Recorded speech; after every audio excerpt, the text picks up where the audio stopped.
Sister has a question. That the verse in the Quran, Surah Nisa, she is referring to verse number 34, that the Quran says that first admonish her, then don't share the bed, then beat her lightly. Though she agrees, she knows the background. That Islamic Sharia, if there's a disagreement, you have to admonish her, don't share the bed. Beat lightly means the Prophet said that you should not beat on the face, there should not be any mark, somewhat similar to beating with a miswak. She says that yet she doesn't agree. How can somebody have the right to beat me, is the question. Sister, I'm asking a simple question. Suppose if you have a son, and you live in a 9-story building, and your son wants to jump from the 9-story building. He wants to jump, and he wants to argue with you. What will you do? If you tell him, don't jump, yet he wants to jump, what will you do? Sister, what will you do? I will hit him, probably. Why? What right do you have? Understood, fine. Understood. But then, okay, yes, all right, understood. But then let me ask you a question. What if my husband... Let me complete the answer. Okay, sorry. It was a rhetoric question from me. Okay. So you can't say no one has the right to beat. No one has the right to beat unnecessary, without reason, without this. You can put conditions. No one right to beat means, suppose someone is there, he is coming and robbing in my house. I have a right to stop him. If someone comes and wants to molest my sister or my wife, I will not keep quiet. I am not wearing bangles in my hand. But unnecessary, yes, agree. Similarly, the husband, on a general thing, doesn't have a right to beat the wife at all. So here it says that if she breaks, or if she disobeys or breaks Sharia, there are various rules and regulations, then even that time you don't beat her, first admonish her, say it is wrong. Like you won't beat your son who wants to jump. What will your son? Don't jump. You won't give a slap. If you give a slap, I said, "Arey, kam se kam अच्छे से तो बोलो भाई, बेचारा उसको क्या पता वो jump मारेगा तो मरेगा." At least talk. He's so old if he's 5 years old, 10 years old. Tell him, beta, don't jump. Don't hit him. So here first you admonish. Then don't share the bed. That means you're serious now. So you tell your son, don't jump, huh? I'll hit you. Warning. Warning or whatever it is, I won't give you food. And then as last resort, you may even have to hit him.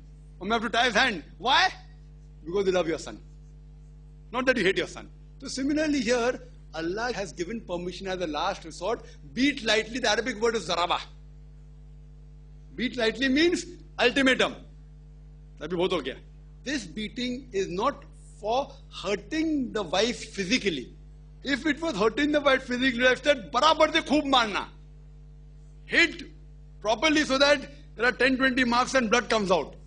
So here we realize from the Quran, beat lightly means there's a final warning, ultimatum.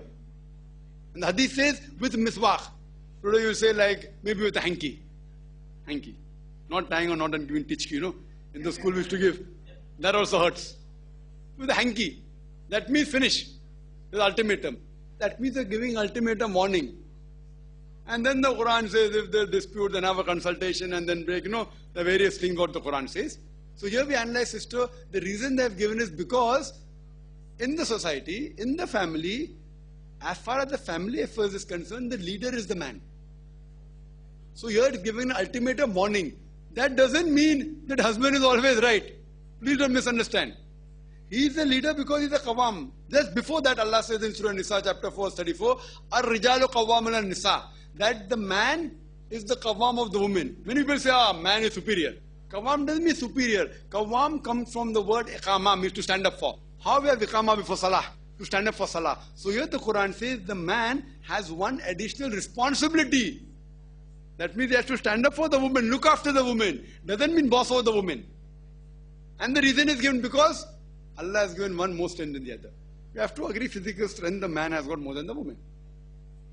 In general terms. That's the reason as an ultimatum of giving a warning. But that doesn't mean the husband is always right. Husband can be wrong. So that we'll come to know maybe through a meeting of other people or in the akhirah at least. So that doesn't mean Allah has said the husband is always right. Husband can use that as a last ultimatum, whether right or wrong. He cannot physically torture her. If he doesn't like her, he can't torture her, he should leave her, give talaq. In most of the other religions, there's no system of talaq. There's no system of divorce. Islam is one of the few religions which has shown the way. Maybe both husband and wife are good. You part, you can't keep on torturing her. In other religions, the husband comes home, he drinks alcohol, hits her every day. Kuch bhi bolo, wo mera Parameshwar hai. He's my God. In Islam, it's not like that. The husband may be right, the wife may be right, anyone may be right. So here this is the ultimatum warning before they part away. So that's the reason Allah has permitted to beat the wife lightly. That doesn't mean husband is superior. It doesn't mean husband is always right. He may be right, he may be wrong. So these will be discussed on a different level altogether. You can go to court of law, you can go to a qazi, you can pull the husband in the court of law, you can. So this is a permission given. That means this is ultimatum warning. Either you part or whatever it is, as a last resort, sister. Hope that answers the question, sister. If you have any counter argument, then most welcome, sister. What provisions do I have if my husband, I feel he is wrong? Now, what does the Quran say about that? How do I admonish him and etc., etc.? What do I do then? There was a question asked to me earlier. Sister asked, what right does she have? How can she admonish? There was a question who asked that, can I beat my husband? I said, if Allah would have given that, then the husband would have bashed you up. Why? Because the man has more physical strength.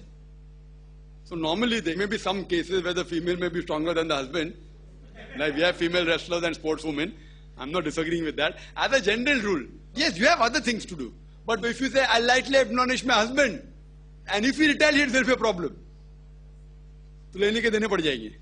Instead of solving the problem, there will be a bigger problem. Sister, you have every right. You can object to your husband. When you object, you should see to it that he is doing something un-Islamic. If there differs of opinion, he says that put blue cover or paint the house blue, you say white. Difference of opinion. You can either paint blue or paint white. Solve it out. At that time, if he is the Amir, he is the leader, you have to believe. Not the leader is always right. But if he says something which is haram, he said, don't wear hijab. You say, no, I'm going to wear hijab.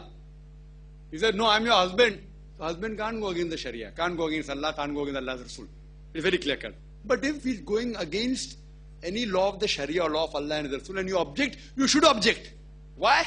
Allah says in Surah Nisa chapter 4 verse 135 that Ya alladhina amanu, oh you believe, stand out for justice and witness to the truth of Allah subhanahu wa ta'ala, even if it be against yourself.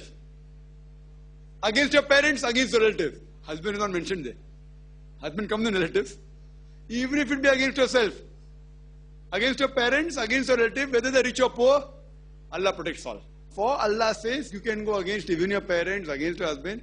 But otherwise, difference of opinion, he is the Amir. But you have something which is right. And difference of opinion comes, you can object. And if he does, and he breaks the Sharia, and he's really troubling you, torturing you, what right do you have? You can go to a Qazi, sister. The first option is that you can request, if it's mentioned in the Nikah Nama. I'm talking about the ultimatum, last resort. Their best is speak to him, get a family. Like first have a meeting between husband and wife, the Quran says. Then get elders from both the families. Let's say I'm trying to explain to him this is wrong and whatever it is. As a last resort, if it's mentioned on Nikah Nama in your marital contract, that you too can give a divorce known as Isma or Talaq-e-Tawfiq, then you can also give divorce. If it's not mentioned, you can request for a divorce. That see, we aren't on good terms, I request you, leave me. It's called as Khula. He's saying, no, I don't want to leave you. Last resort, go to a Qazi and do Nikah Fasq. Go to a judge, Islamic judge, say this is a problem, is un-Islamic, etc., etc. I want to part, and the Qazi, if he agrees with all the proofs that I've given, he can do Nikah Fasq, that means dissolution of the marriage. Nullification of the marriage. So you have all these things, sister.